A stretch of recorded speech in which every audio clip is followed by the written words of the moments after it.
The world of data coming at us is growing at blinding speed. Beneath it all is a human face, filled with guiding signals left unread.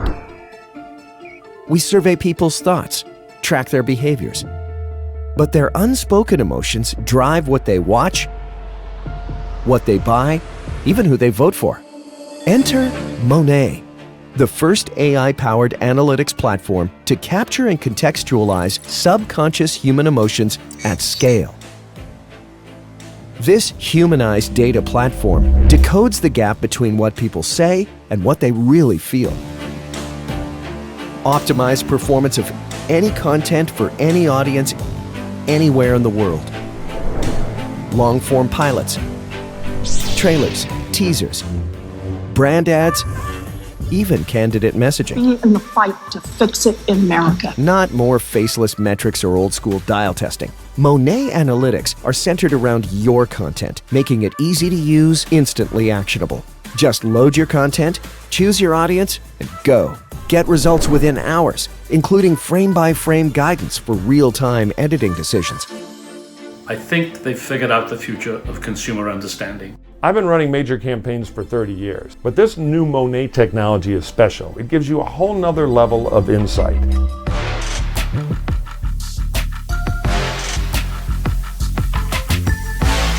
Get below the surface. It's time to see the whole picture. Monet.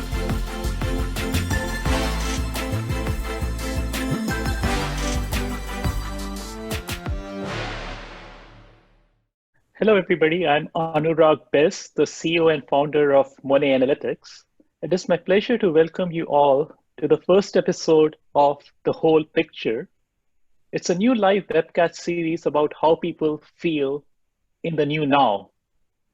Based on our success in hosting webcasts and engaging audiences recently on established platforms, we decided to launch our own series of ongoing episodes with topical subjects and from guests in entertainment, technology, politics, brand marketing, management, and research. If you have questions, please share them in our chat box and Q&A, and we'll address them at the back of the interview. Okay, today's guest is Gian Fulgoni, the co-founder and former chairman of CEO of comScore and current executive chairman of Warcode. Let me begin by introducing Barry Krause, my co-host and COO of Monet, to kick things off. Barry? Thank you, Anurag. I'm particularly excited about today's show because I get to interview an industry legend whom I've counted among my dearest friends for more than 35 years. He's taught me a lot about research through those years, and I'd like to believe I've expanded his appreciation for the power of creativity and its humble beginnings as a blank sheet of paper. Gian has been at the forefront of innovation in market research for the past 4 decades. I mean, as CEO of Information Resources, he and his colleagues introduced and popularized scanner-based technology. And not sure where that's coming from.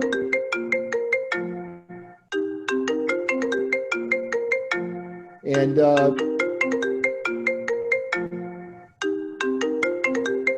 somebody's phone is ringing. Okay, power of technology. And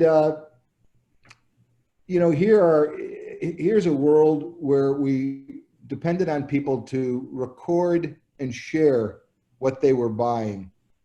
And in comes IRI and actually tracks using scanners what people were doing, finding some very different numbers.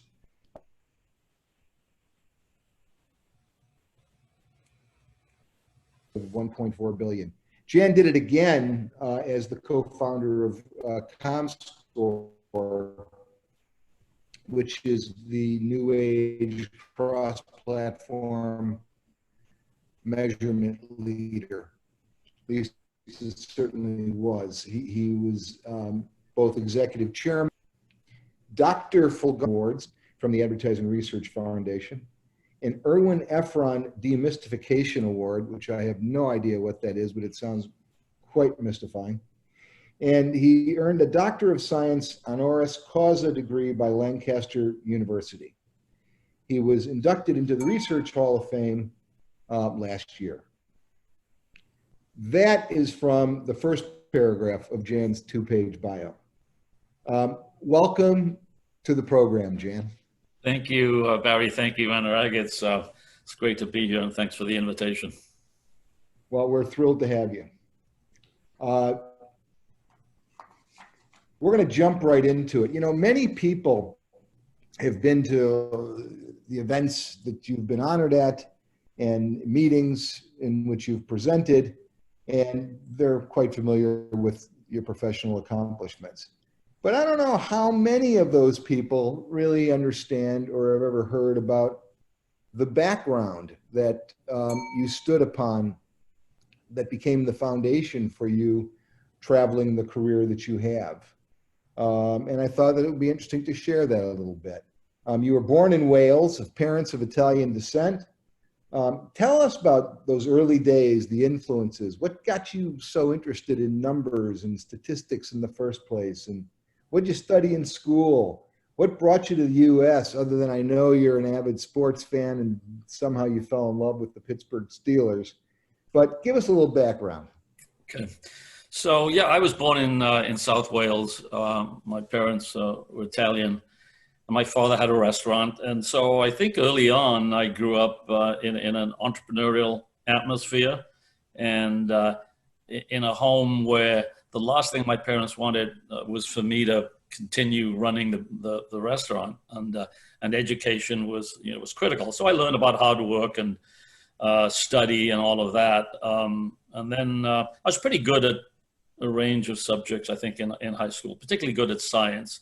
And so without thinking much about what I was going to do with the rest of my life as a career, I went to Manchester University undergrad to get a degree in physics. And quickly realized that while I might have been pretty good in high school, I really had no competitive advantage when it came to university level physics.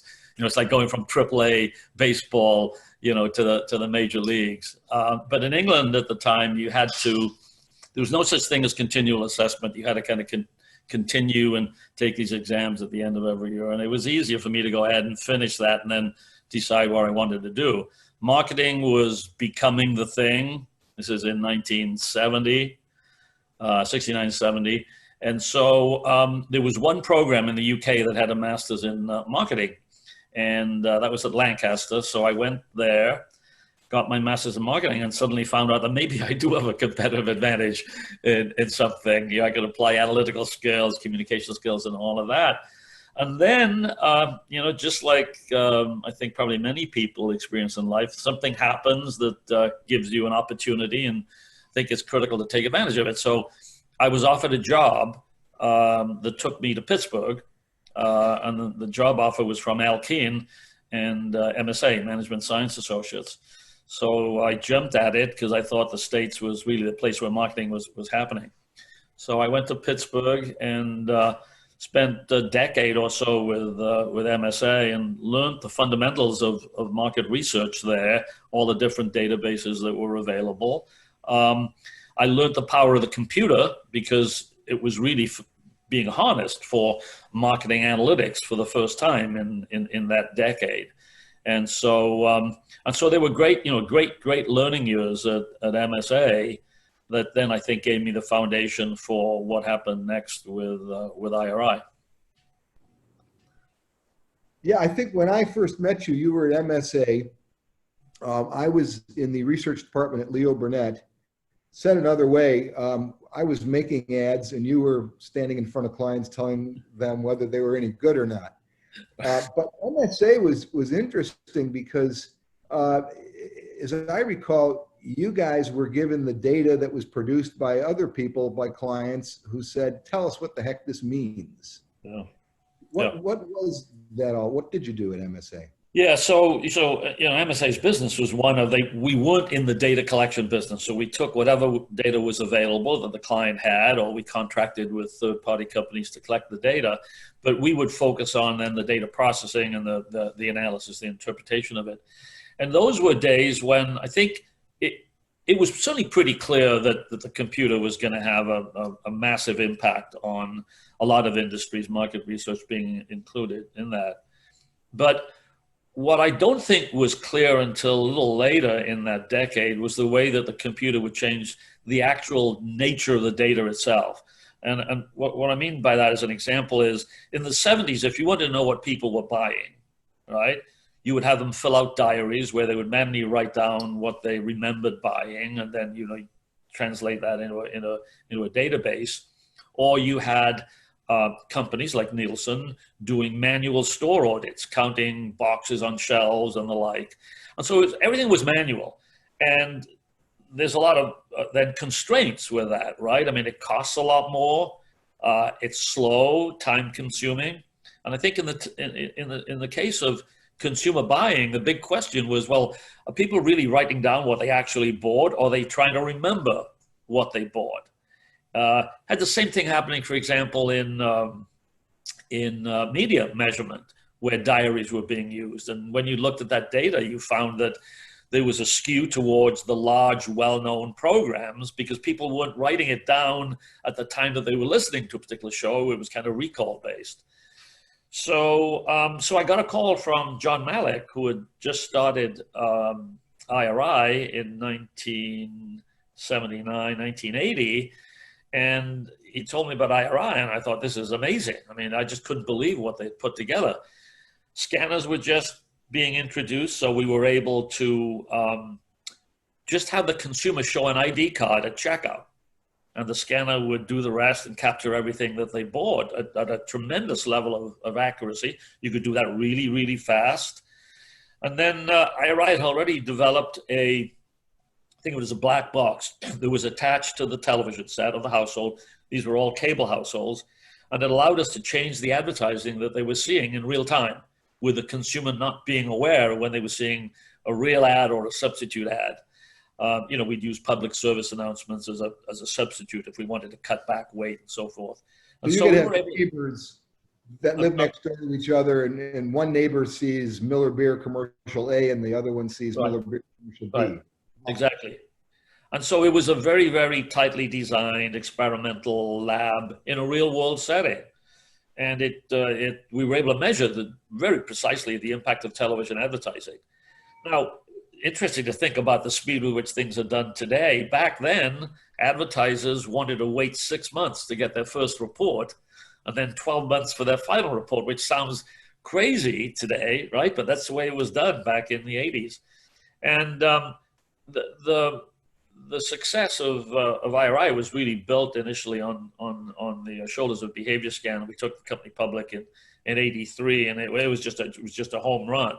It really showed what could be done with technology. And I remember one of the things I did was I ran a survey against some of the panelists that we had, and I asked them to tell me whether they had bought a set of products.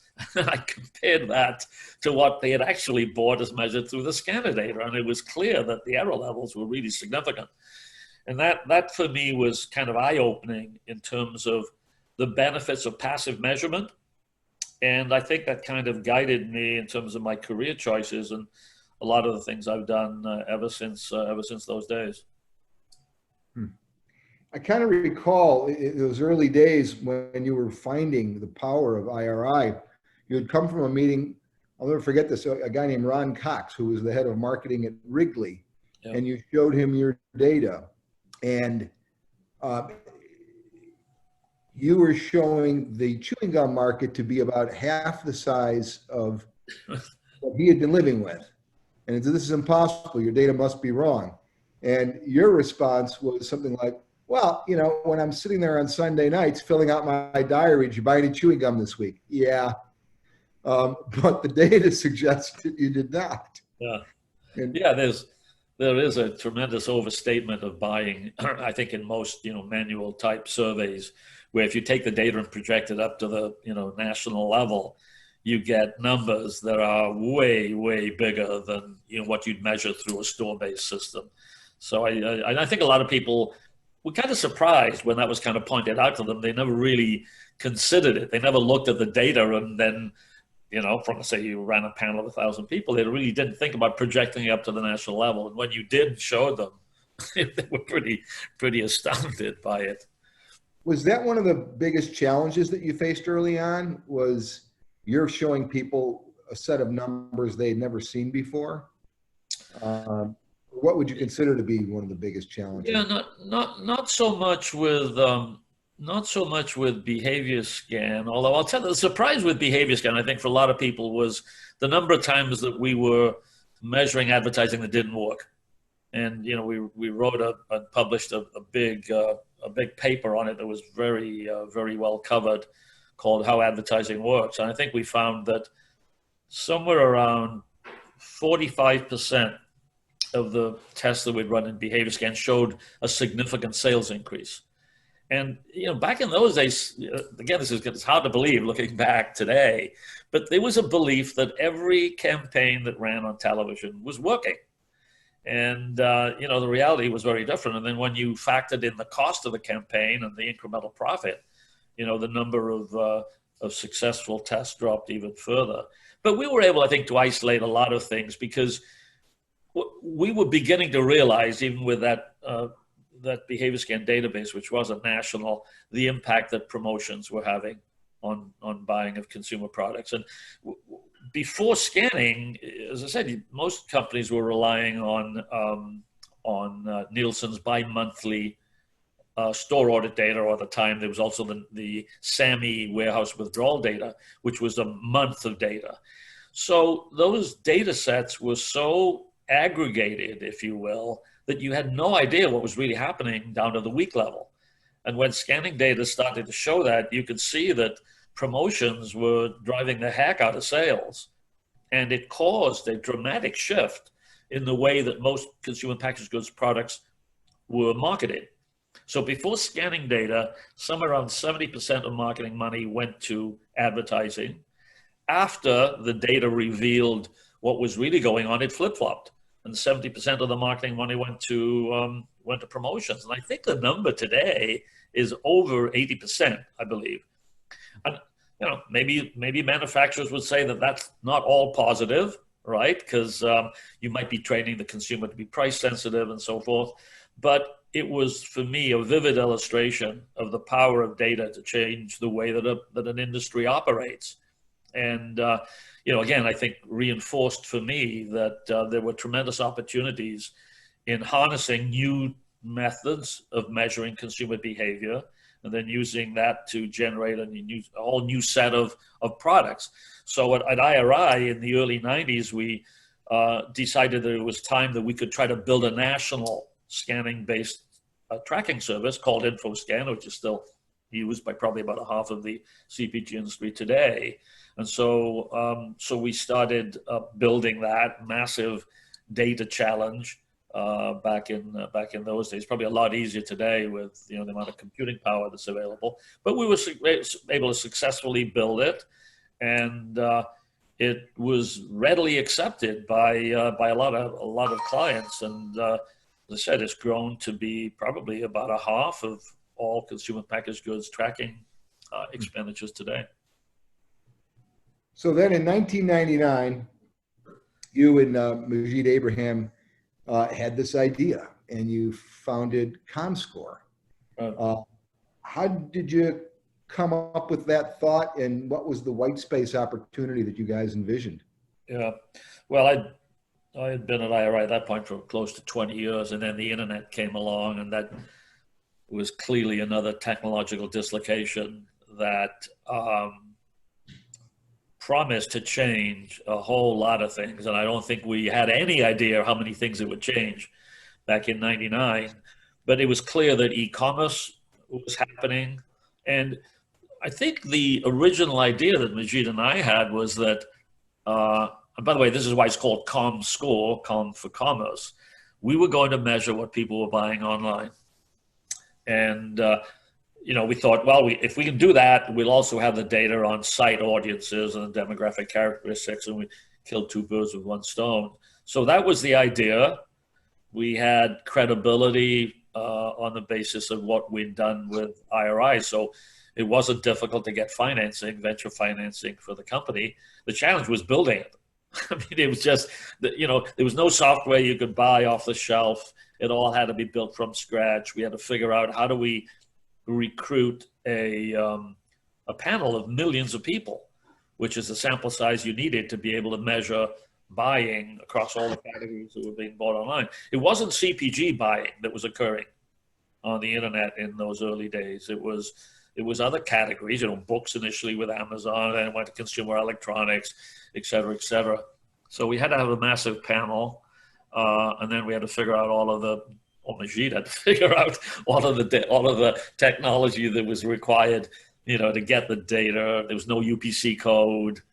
How do you then kind of scrape the screen and pull all the data off of it and translate it into a database that you could analyze? And we figured it out. And as time went by, now this is in the 90s, the internet just started exploding in terms of what you could do on it, right? So it went from just individual websites, e-commerce was growing. Out of nowhere came Google and search, and then video emerged, and then social media emerged. And the technology we'd built was able to keep up with all of that. So it was very scalable technology, which is, I think one of the real important points in building any kind of a data business today. And then what we were also able to do, now I'm kind of fast forwarding to probably 2000, mid 2000, something like that. Maybe it's 2007, 2008. Out of the blue comes this thing called the iPhone. And that was another massive change that affected everything we did. So we had to build a panel of people who let us put our measurement software on their phones. That turned out to be a lot more difficult to do than doing it on a laptop. People think of a phone as much more of a personal item, and the cooperation rates are a lot lower. So it's difficult even today, I think, to build the kind of scale that you ideally want. So then you had to integrate the phone data with the desktop data and measure everything that was happening. We were able to do that. That was another breakthrough I'm really happy to look back on. We took the company public in 2007. That gave us the capital for continuing to build it, which we did. And then I duplicated the same thing I mentioned that I did at IRI. I asked people in the survey, what sites did you visit? And then I looked at what they had actually done. And, there's a whole bunch of stuff that they forgot. And that, again, reinforced the beauty of passive measurement. And so I during the course of my career as an operator, I was able to see the evolution of the computer as a data processing, data analysis device, to the use of the computer as the data collection device, to the way that it solved some of the major problems that research had wrestled with all along. And it's been a lot of fun for me now that I've said retired as an operator. I'm very, very active as a director of different companies, and I was delighted to be able to join the Monet board and get involved with the company and see what was going on there. And the benefits are remarkably similar to what I experienced back at IRI and comScore, which is measuring things that you just can't get at by asking people to tell you. And all of the subconscious emotions and feelings that some of the people don't even know they're experiencing, but they affect their behavior, their decision making, and the like. And so, so Monet was for me a very natural, kind of, extension of my involvement in business and market research. As I said, I will gladly leave it to Anurag and you to run the business day to day. My morning's taken up with golf, so I can't run a business. But no, on a serious note, it's pretty amazing what you folks have built, and I think the technology that you've built, it's another thing that intrigues me, is applicable to a whole range of situations, not just market research. So anytime you want to understand what people are feeling, And post this pandemic episode, you're probably going to have to do a whole bunch of that remotely in different situations. You're not going to be able to interview people face to face the way you might have done. You know, you're going to be having a lot of online education, online exams, and the ability to really be able to understand what people are thinking in the way that you would interpret a face if you were sitting across from somebody, I think is just a huge opportunity. So that kind of brings us to where we are today, right? All right. So that was, I'm sure, interesting for a lot of people who never heard that background to get a little sense of what brought you where you are today. And there's logic to the madness, is what you're trying to say, Barry. There's that. But, you know, it's not like you're retired and now you're watching the world from a lounge chair. You know, I know you are involved in boards and other research companies and so on and so forth. So your perspective on where we are and where we're going are pretty relevant too. With that in mind, I'm going to shift the conversation, throw it to Anurag, who wants to talk to you about the here and now and the future. Yep. So, Mr. Bist. Yes. Yeah, thank you, Barry. Yeah, so it's a very fascinating journey, Gian. I think we have a lot to learn from you, so thank you for sharing that. So I think one of the things what I wanted to cover in the next half was seeing what you have seen. I think we are going through some transformations on how content is consumed and measured. So what do you think it impacts on how the marketing metrics would change, or what's next? Because you have always had the crystal ball with you. So what do you think, basically, looking forward, how do you see marketing metrics evolving? Yeah, that's a good question, and not an easy one to answer. I can certainly touch on the problems and the challenges, but the solutions, it's a different matter. So there are a bunch of challenges, and this COVID-19, I think, has just thrown us a whole set of new challenges, right? How a business is going to operate going forward. How are you going to be able to interact with the consumer going forward?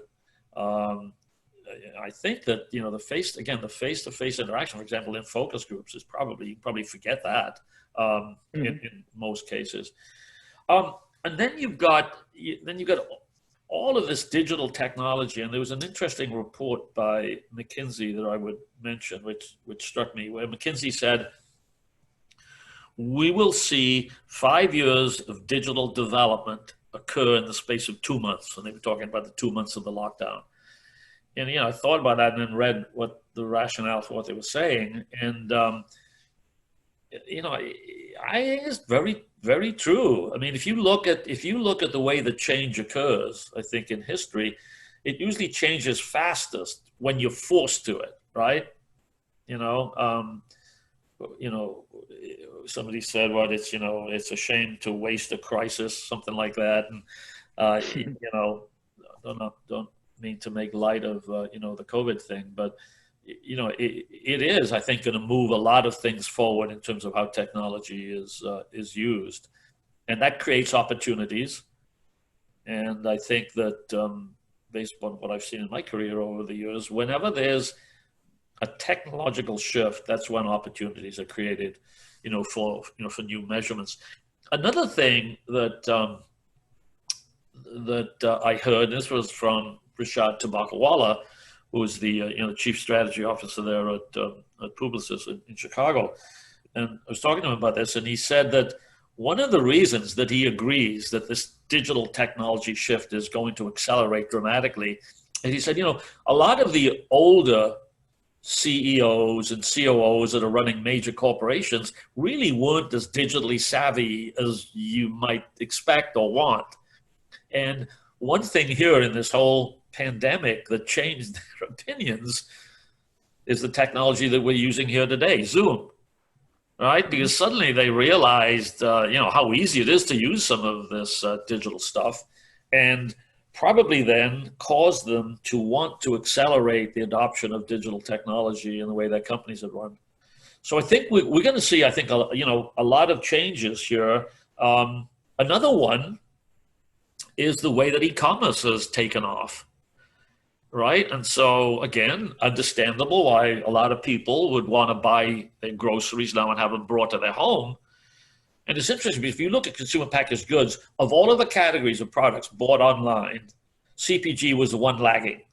And I think before the pandemic, only somewhere around 2.5% of all CPG was being bought online. And a whole bunch of people never tried it, especially, the older segment of the population who were hesitant to try, the technology of e-commerce. And then suddenly here comes a pandemic and they're forced to. And I don't think they're going to go back to buying in store the way they did. And so you've got this explosion in buying behavior that is again driven by a technological change, which in turn was driven by a disaster, pandemic disaster.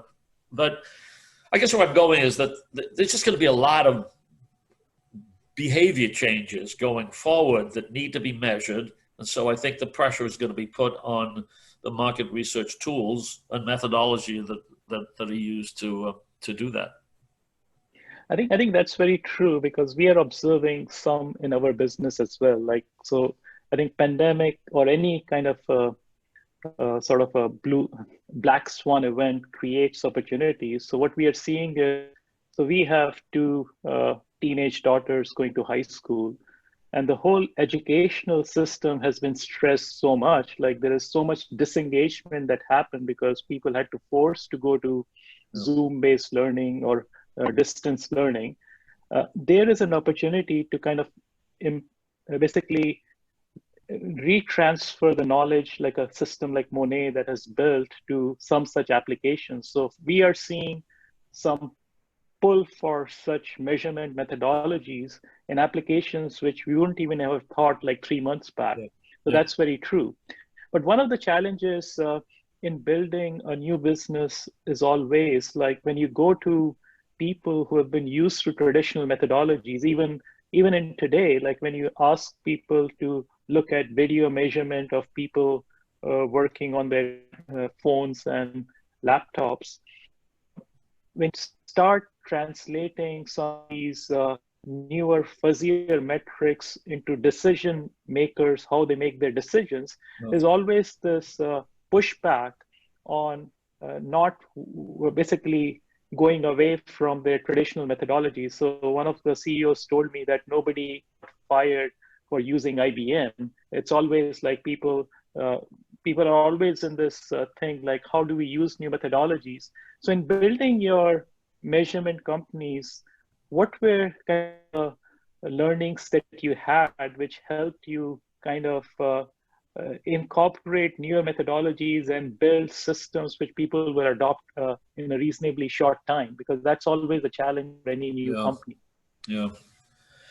Yeah, no, that's a real good question. I'd have to say that it's never easy to get people to change, right? I mean, I think it's just the nature of humans, and it's certainly the nature, I think, of larger corporations who, where you've got a process that works, it's profitable, the business is growing, why mess around with it, right? If it's not broke, don't fix it. And that, unfortunately, that kind of mentality, I think, slows down the adoption of new approaches, which goes back to one of the outcomes of the pandemic is it's just going to force change. So persistence is one of the things that I think is required. You have to really, really stick at it and not give up, as frustrating as it might be.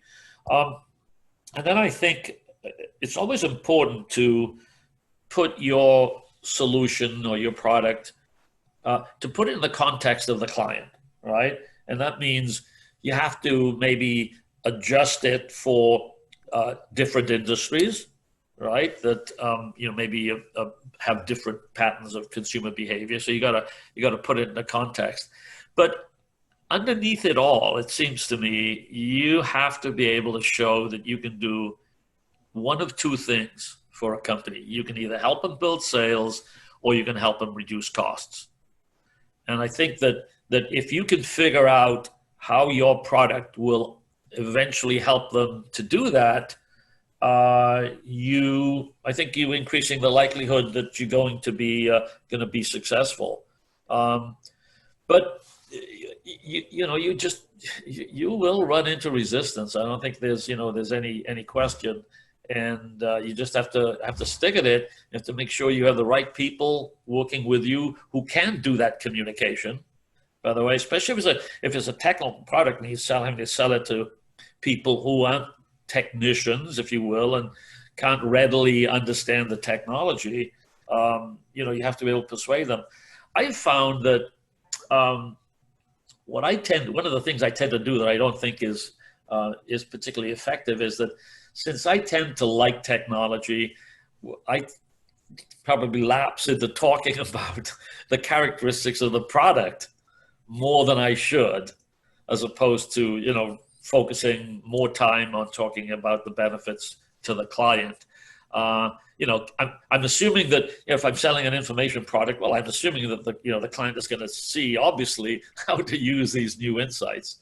And, one of the things you've got to be careful about there is you have to really take it that extra step and translate it into, what it means for the customer in very direct terms. So yeah, it's not easy. It's tremendously rewarding when it succeeds. But I think I've always believed that sometimes you learn more when something fails than when something succeeds, because when it succeeds, it's easy to say, well, it came about because we came up with a great product and, obviously we succeed. If you fail, it kind of really makes you question seriously, what is it that made you fail?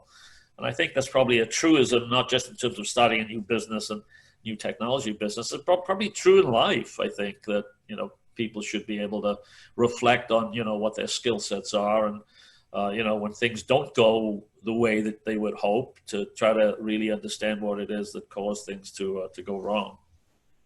Yeah, and I think you hit the nail on the head. I think it's kind of the people as well as keeping customer in the front, right? So in our journey at Monet, like one of our client segments is the top storytellers in the world, the Hollywood filmmakers.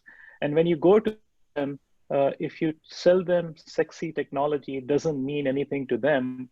Right. It's when you have people like Barry who are coming from the creative world, or people who we have who basically can tell data story in a way so that the best creatives can relate to how the emotional transition in a movie is going. I think that's when they get attracted. And I think it takes time. There are no easy shortcuts. At least that's what we have learned. Yeah. But I think the couple of other things, what I wanted to ask you, Gian, was I think in today's world, I think what we are seeing is there are too many metrics and things are moving too fast. But in your opinion, like blind spots for brand marketeers as they are making decisions, are they relying much on social platforms who have certain kind of metrics? And especially like we have these platforms like TikTok, which are emerging like crazy, where the millennials or even the tweens are using it in a way that people don't still realize what's happening with them.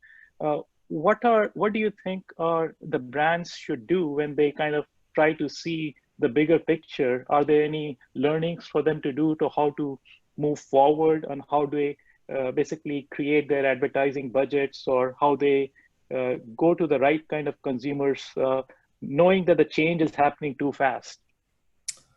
So that's another really good question, and I'm not sure I have all the answers for it, but I can certainly talk about the problem.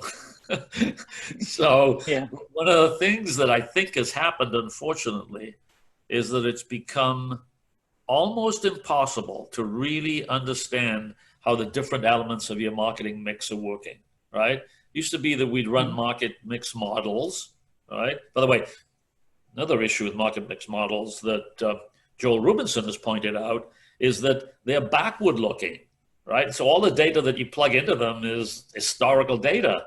Well, if consumer behavior, like right now with the pandemic, has changed dramatically, is the data that you're pushing into those models really reflective of reality today? I think that's a really good question. The other problem with trying to understand how your marketing is working today, I wrote a piece for the Journal of Advertising Research a year or so ago, is it is really difficult, if not impossible, to get the data that you need to put into these models, right? And so you've got the walled gardens who see so much behavior of a consumer and have wonderful ad businesses, but it's not clear that the data that they have is being shared readily so that you can integrate it, the impressions that are being delivered there in a walled garden at the person level, can you get that data so you can integrate it with the impressions that somebody sees at other sites? That's not clear you can do that. And I think if you can't go down to the running these models at the individual level today with all of the personalization and targeting that's going on, there's a real challenge. So that's something of the likes of which I've never seen before. And, everything is so fragmented today. You've got so many new platforms and sub-platforms that you need to measure.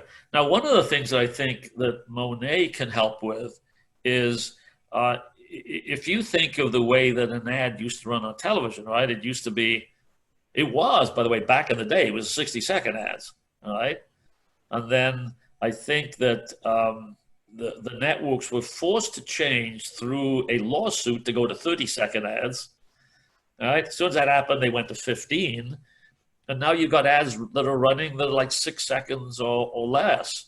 And where I think Monet shines in that kind of an environment is if you want to understand how an ad is going to work when you start cutting it down, wouldn't it be nice to know, if you start with a 30-second ad, what's the impact of all of the different pieces of that ad second by second? That gives you, I think, a much better chance of figuring out, what should that cut down 6-second ad look like?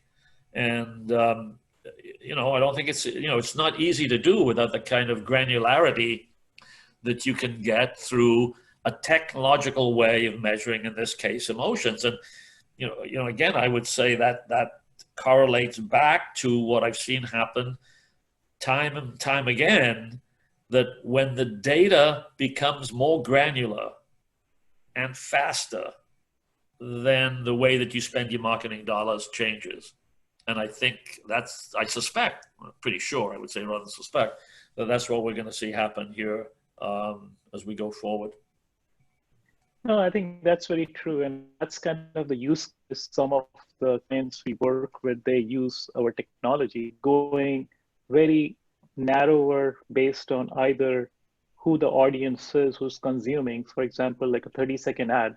What is the 3-second which had the highest attention and emotional lift? I think somehow we have platforms that can use it. Like in Talk, you have 8-second ads, basically content starting from. That's the kind of answers people are looking for. Exactly. But one of the things I think you and I have discussed quite a bit, and it's kind of impacts of how things are changing, is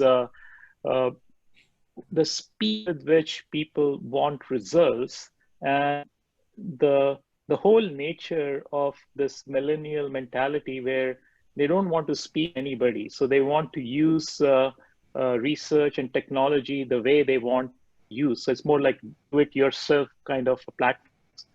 How do you see these two trends, how market research is delivered to clients or brands or any consumer market research? Yeah, so there's a couple of dimensions to that I think are really interesting to think about. One is that certainly in all the time I've been in this business, things have just gotten faster and faster and faster, and I don't see any evidence that that's going to change. So, so the speed of reporting, if you will, of how can you collect the data, run it through a computer, have the computer do intelligent interpretation of it, maybe even write the report, so that you minimize the time that a human has to sit there and and work with the data. I have no doubt that that's where some fortunes are going to be made, because the pressure on time is just not going to go away. And it's become a kind of a situation where, I said earlier, that back in the 70s and 80s, advertisers would be willing to wait 6 months to get the results. I mean, can you imagine that today? It sounds ludicrous, but it was the way it was done. So I think at least my thought here is that one can, if one is smart enough, harness the computer so that not only does it speed up the collection of the data and do it in a more accurate way. Monet, with its ability to get a facial emotion, is a good example of that. And then it processes all of that data and comes up with interpretation so that maybe a human never touches it, right? And it just goes as a final report to the client. And so that's great from a speed perspective.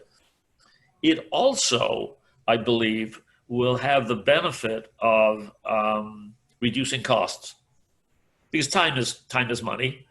And so there is likely to be, I think, a trend towards do-it-yourself, if I can use that term, do-it-yourself type research, that will hit a bunch of industries, especially if you're talking about industries where you are interacting directly with the consumer.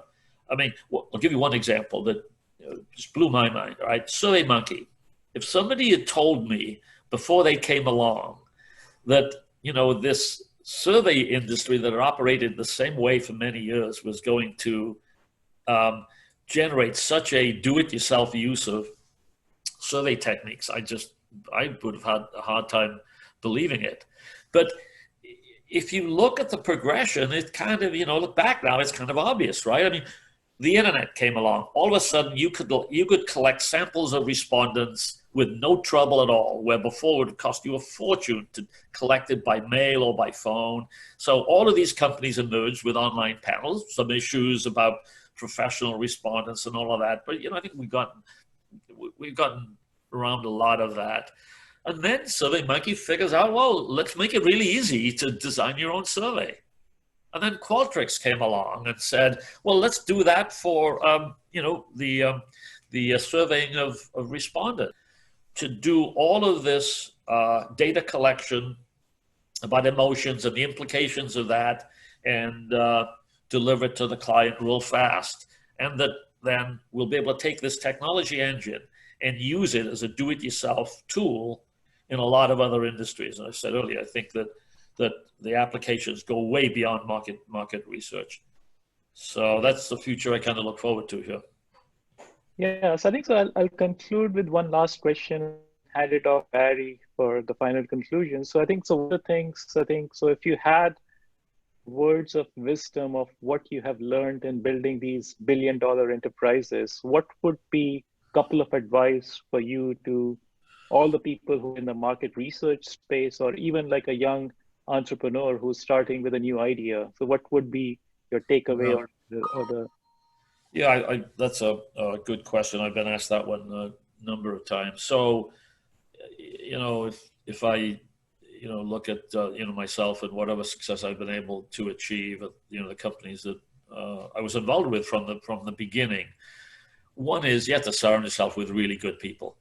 And I would say that for any startup business, take the time to really, really interview and qualify the kind of people that you're bringing on at that early stage, because there's a phenomenon that I've seen operate where some people, I don't want to say a lot of people, some people won't hire somebody that's better than them, right? And so they'll hire somebody that's less capable, right? So if you start off with 100, and you have somebody who is only 80% of what you wanted to hire, and that person only hires people who are 80%, before you know it, you are operating down at a 50% level of inefficiency or ineffectiveness. And so you have to, in my opinion, have that bedrock of talent that, there's no question about, the right people. then you have to be able to operate fast. I think that's another reality today. We talk about operating fast in terms of delivering the product, but you're not going to make all of the decisions correctly in the early stages of a company, and you have to be willing to accept the fact that you will fail on certain things, and when that happens, you just move on, and you don't dwell on it. So that's another reality. And then one other thing I've learned over the years is that it's very difficult to get a customer that's used to doing things a certain way to tell you what the next evolution of the product is. Henry Ford is once reported to have said, if I had listened to advice, I would have built a very, very, very fast horse. And it's an interesting point, right? I mean, so make sure that you have the right, and I'm not degenerating anybody here, but denigrating, excuse me. So have the right mix of entrepreneurs who can think of the next thing, and then the managers that you need to manage, right? Managers make the trains run on time. Entrepreneurs figure out whether it ought to be a train at all that you're on, and maybe you ought to be flying on a plane somewhere. So again, it comes back to the mix of people. So those are some of the key things I've learned over the years. No, thank you for all your advice and the nuggets of intelligence. So Barry, you want to conclude? Sure. So it looks like we were very comprehensive, and we don't have additional questions at the end. If there's anybody who did have a question right now, we'll give you a moment to throw it into the chat or the Q&A box on your screen. But assuming that we've answered those kinds of questions, if you'd like to learn more about Monet and get a demo of this rather fascinating new technology, you can go to monetanalytics.com, MONET analytics.com, and we'll be glad to set up a demo for you. You really have to see it in action to see what it does. I mean, I'll just share with you that I spent my entire career in advertising, and I was fascinated by consumer research and consumer behavior, but came to appreciate the power of creativity even more, because so often the research that was available to us wasn't able to get at that nuance, that thing that had never been done before. And research does a great job of evaluating things based on a person's prior frame of reference. And it does less of a good job in getting at how people are feeling at the moment they're exposed to something, and what their true emotions are, and therefore what they will do in the future. And when I saw Monet, where it could actually get at subconscious pre-verbal feelings that people have, it was like, wow, this is what we've been looking for so long in this industry. And I just find it so fascinating. And I think anybody that's involved in communications in terms of entertainment marketing or product marketing, even candidate marketing, it's worth taking a look at this technology. So to sound a little bit like an ad, give us a shout, go to monetanalytics.com, and you can check out a demo there. With that in mind, we're going to be running these webcasts on an ongoing basis. We've got a really fascinating lineup of guests that we're going to be bringing on, again, as Anurag said, covering the entertainment industry, from streaming to TV to filmmaking, which has certainly changed an awful lot in recent months. We'll have speakers from the political world, and speakers in brand marketing, research, and management. So stay tuned. They're informal, they're interactive. You can participate in these things, and we'll get you an invite out for the next one that's coming up. With that in mind, thank you to Dr. Gian Fulgoni. Welcome. Thank you, Gian. Thank you. And thank you to Dr. Anurag Bist. I personally appreciate the opportunity to be part of this rocket ship ride that you've crafted. And Jan, is there anything last that you wanted to say before we sign off? Go Steelers. Yeah, sure. Let's just hope there is an NFL season. Thanks very much. I really appreciate the opportunity to talk a little, and look forward to watching the next episode that you put on. Thank you, everybody. Bye. Goodbye.